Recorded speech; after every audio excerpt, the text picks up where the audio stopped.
My name is Andy. We're here in the turbo shop today. We're going to provide you a quick tip about actuator installation for Dodge pickup truck turbochargers.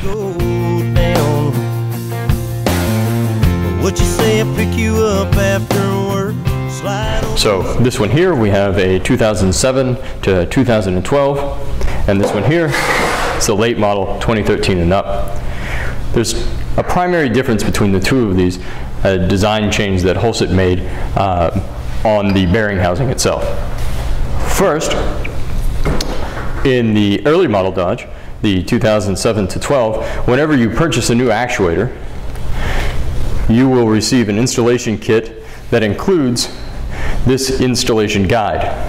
And this installation guide serves to show the travel position of this arm, and to make sure that before you install the actuator,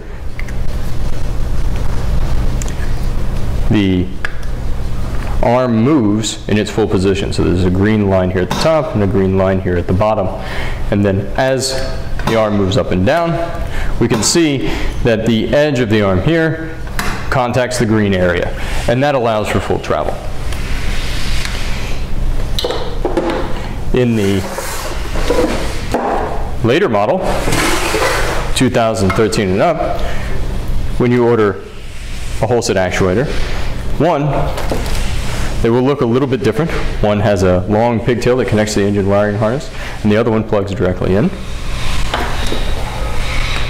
And second, on the turbocharger itself, instead of receiving the plastic installation guide as you would in the older generation, Holset has made a design change and has actually put the travel marks etched into this housing right here. So as you move through the range here, there's a line here that's actually etched into the bearing housing, and then another one here. And those two serve to illustrate the stop travel distance. It is very, very critical, no matter which turbocharger you're installing, that you ensure the travel distance is in fact correct. If the turbocharger arm here will not move by hand, you can't use a tool, it needs to move fairly freely by hand, and it needs to move smoothly throughout its range.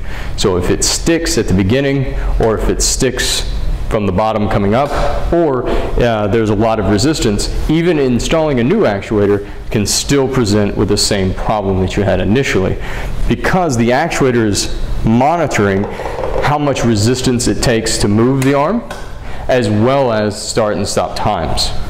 So it is very critical that we check this first. Now, if you find that either it's very, very sticky, very difficult to move, or it won't move at all, or it will not travel within its full range, at this point you'll need to uninstall the turbocharger and bring it in to an authorized repair facility so that we can go ahead and open it up and take a look and find out exactly what's going on, because the problem becomes much deeper and changing the actuator will no longer be the solution.